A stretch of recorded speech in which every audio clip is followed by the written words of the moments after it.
Hello world of YouTube and welcome to another episode of Redacted, the show where every album has a story. The album I'll be talking about this month, I'm tackling for a couple of reasons. One, it's an album from a group who has some roots and some funk inspiration, you know, and I'm keeping these 30s a little bit funky. Admittedly, they were sort of stepping away from that funk inspiration with this release and trying to spread their wings out into other genre pivots, but they do keep that funk in their roots in some songs still, so it still kind of feels apropos. I'm also tackling it because this album is turning 30 relatively soon, and I figured I'd celebrate it, given 1995 was also a very long time ago. The album in question might not be my favorite in the band's discography, but I do think is a strong-ass era for this group, and I think that amidst those sort of band shakeups, they stood their ground and made a pretty good set of songs. In my opinion, it just needed a little bit of a retooling. The album in question is the 1995 smash from alt-metal icons Faith No More, King for a Day, Fool for a Lifetime.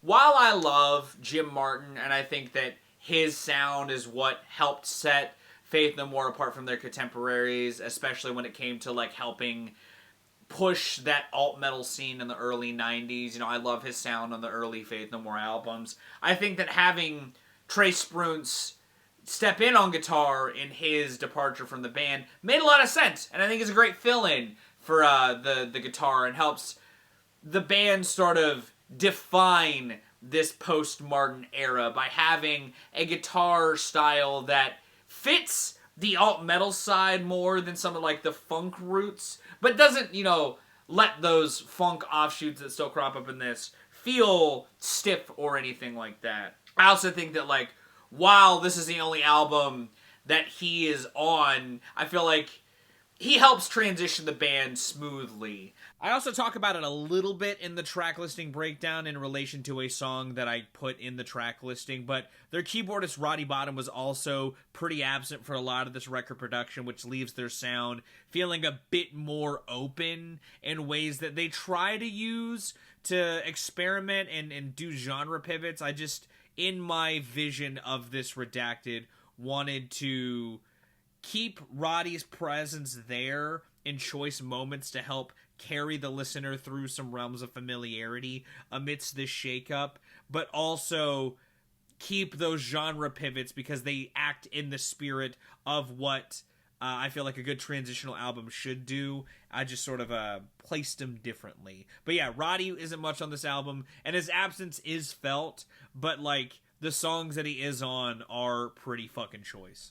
The songs in general and the organization of the record is ultimately my biggest issue with it. There's some songs that I think should have been left on the cutting room floor, and there's a bevy of B-sides and offshoots from this era that could have filled in to help pace the album better, add some more tangents, so to speak, and just help create a fruitful listening experience. That was ultimately my goal today, was to just swap some of the B-sides in for the A-sides and make the track listing flow a bit better, letting those offshoots flow a bit better between the bands sort of reestablishing their footing in the wake of a core sort of lineup shift. Generally, just make the record have a bit more of an ebb and flow. You know, there's a overall mood in some of the lyrics on here that has this grim attitude. Ironically enough, while I didn't set out to do so, my version of King for a Day is also 14 tracks and about 56 minutes in length like the original, so I may dip into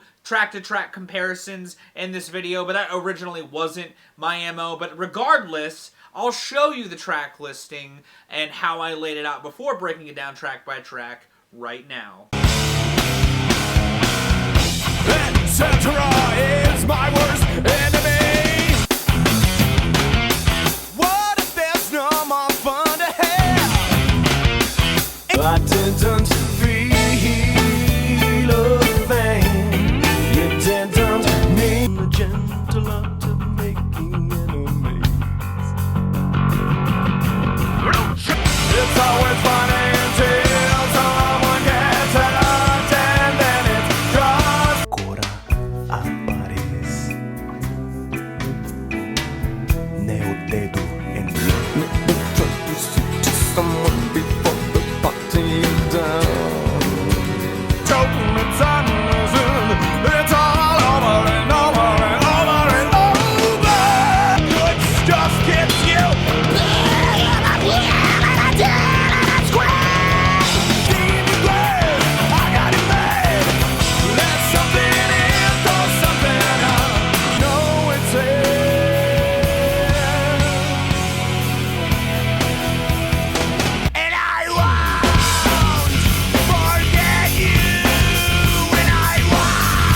I think Get Out is a strong song. It's my second song in my version. Clearly, I think it's a good early album cut. I also get what they were going for with it in the original version. You know, all their albums have had this sort of immediate start. But I feel like if they were gonna, you know, use this as a pivot point in their career, you know, it's a new era, so to speak, why not toy with sort of setting a stage or giving the listener a sort of walking into this new era? And so I put one of the B-sides from Digging the Grave, Absolute Zero, as the starter for the album. I mean, the album has this sort of like beginnings in the lyrics starting from the end is one of the first lines on here. It also has this progression that lends to this sort of introduction to something new of sorts. It's got the energy of Faith No More still with its drum work and its sort of keyboard ambience, but it's got this theatricality to it that I think helps kick the record off on a strong foot before pivoting into Get Out. You know, and while Get Out is followed by Ricochet, in the original I include Ricochet a little bit later in the track listing, sort of to keep the album in the same pacing of the original, with just some small twists. You know, Get Out is sort of the meaty, aggressive forward part, and a sandwich of building. You know, Absolute Zero builds the listener up for Get Out, while Evidence after Get Out sort of lets that energy fade away into something a little more mellower. But I think that Get Out is a good early album cut. It's got this sort of directness to it that I think helps push the listener further early on into the energy of this record. But I wanted to have these sort of sidesteps out the gate too, in the vein of Absolute Zero and to Get Out into Evidence, to illustrate a sort of bigger interest in spreading wings while also keeping the sort of pacing of the original intact. Because the original has Evidence as its third song, and I kept it in its place because it's a good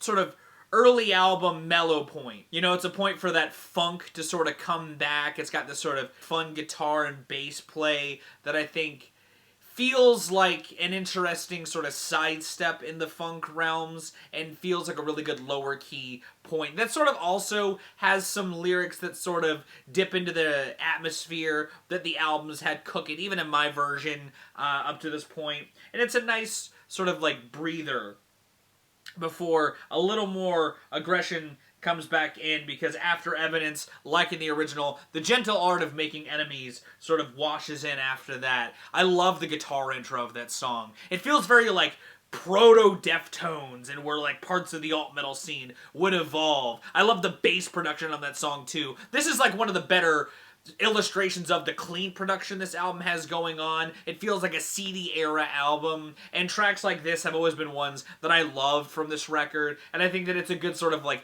sinister edge song to follow the mellow atmospheres of Evidence, to give it the listener a little bit more of an unease after that I absolutely adore. And I think it pulled off well in the original, and I kept it in my version because I think it's a great moment on the original album. Unlike the original record though, where it sort of dips into some more of those genre swerves, I saved that for a couple more tracks later. But having Ricochet finally come into the track listing, a song that keeps the alt-metal energy from gentle art of making enemies, and some of the sort of themes discussed in there feel like they're sort of being carried out into Ricochet by like being wary of the cattiness or like the direct shots, because they may ricochet back and hit you anyway.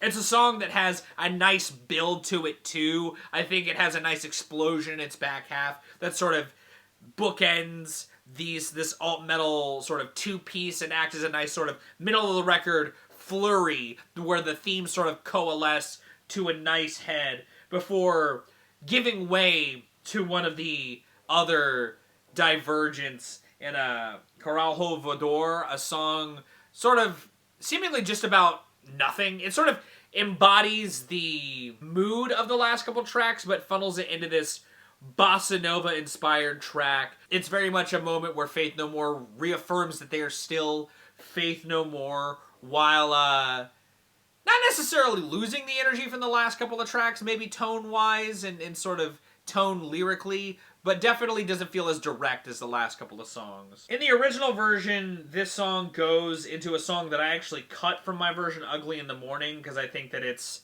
a a fine enough song, but there's an energy on there that I think just kind of gets already done better on songs like Cuckoo for Caca, and one of the songs I included, Absolute Zero. I think that the sort of laid-back atmosphere of Caralho Voador sort of more transitions better into the title track, and so I bring it in now as a sort of moment to carry that mellow energy and ramp it up just a bit more. I love the title track of this album. It's another one of the songs that I feel like sees the band taking their roots and evolving them within this soundscape, because one of the components of this album that isn't as much of a core piece of it as it is everything else in the discography are the keyboards. Roddy Bonham was dealing with the death of Kurt Cobain, so he was just absent for a lot of this record's recording, but this song has him in full spades, and it helps sort of ground this album whenever he's around, and I have this as a point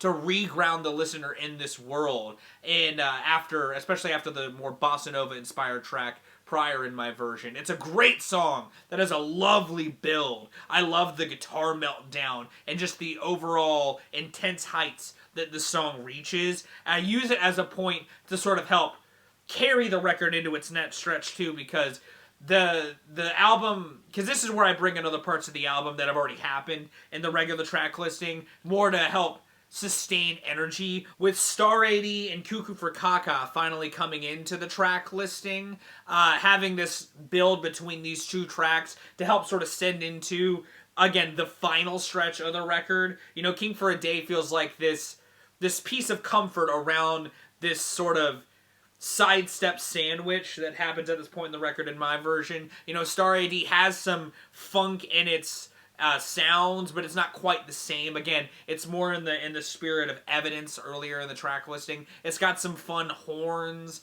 as well, and acts as a point for the sort of lyrical threads to sort of come back into the fray of Betrayal. Again, this album sort of feels like it's wrought out of conflict, and Star AD carries some of the energy a la what like Ricochet was doing and brings it back into the swagger, before Cuckoo for Caca just doubles down on some more intensity. There's a immediacy to the end of Star AD that helps kick off this nugget of the record, with Cuckoo for Caca being a sort of real ramp up of intensity before Digging the Grave sort of mellows it out after that. This point in the record, Digging the Grave also sort of comes up, but it's a part of the record where the two songs I removed and swapped out for others come in with Ugly in the Morning, which I already mentioned, and Take This Bottle. Take This Bottle also being a song that has a mellower edge, but again, I think Absolute Zero is a better use of some of the ideas that are sort of seen sonically on here. Back to Digging the Grave, though, and the Redacted that I've got going on. It's another really good single from this era that I think is another just alt-metal smash with a really good hook that I think helps keep the painting the band's been crafting throughout this track listing further intact. Like, it just feels like another sort of mood piece to keep the listener in the more aggressive tendencies that I just wanted to sort of have as a bigger lead-in from Cuckoo for Caca, especially considering the meltdown of both of those songs. Which my final stretch of the record, because I bring the sort of build-up from the title track earlier on in the track listing, I instead used The Last to Know to serve a similar function. It's a great song that sort of acts as a nice and has the sort of beginnings of finality in its sonics that I don't think should come before a song like Just a Man, because both of those songs have a similar structure, and having them back to back just feels like one's kneecapping the other. So I instead make a little sandwich out of those two songs, because I think Just a Man is a fantastic closer, and I think it's the best song to close out this era with the attitude of that song and all that. But between those, I have I Won't Forget You and What a Day. What a Day being a song that's already late in the track listing that still has that sort of alt-metal edge, but I Won't Forget You is the other B-side I swapped in that is a little bit more of a bass-driven energy song that kind of slides in some seedier sounds, a la kind of what they were doing on Cuckoo for Caca, but a little bit differently. And I think that like the mood and tone of that helps sort of like round out some more of those cattiness in the lyrics. You know, it adds some meat to this grandiose sandwich. This album is just a series of sandwiches, is what I'm trying to say. But that's my version of King for a Day, Fool for a Lifetime. If you'd like to listen to it yourself and let me know your thoughts on it, it is linked in the description with a YouTube and a Spotify link. If you did like this Redacted, give it a like. If you want to see more, consider subscribing. I drop 2 to 4 vids a week depending on what I've got going on. I've got a fun, special new mini season of something starting on Saturday that I hope you're excited for. But in the meantime, thanks for watching this. I'm going to go. I've been Viral Rack. You guys will get his lives and situations, and I'll see you another day.